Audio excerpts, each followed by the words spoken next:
Hi! Today I would like to show you how you can transfer files from an Android device to SONY Xperia C5 Ultra. First of all, go into Play Store on both devices.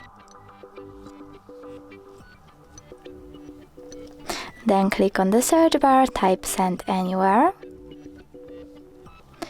and download this app from this developer.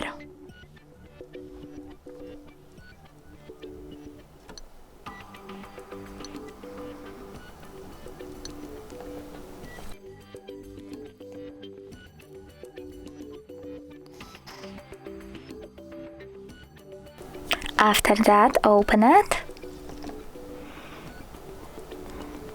Click I accept, confirm, continue and allow on both of them. Then you need to go with send on an Android and receive on Sony.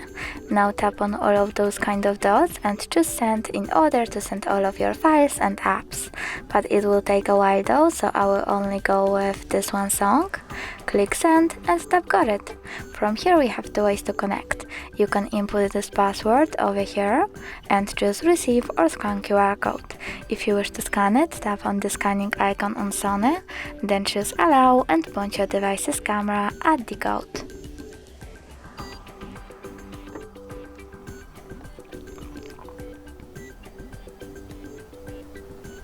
As you can see, my song, was successfully transferred, but you can always check it out for sure by going into some kind of Files app.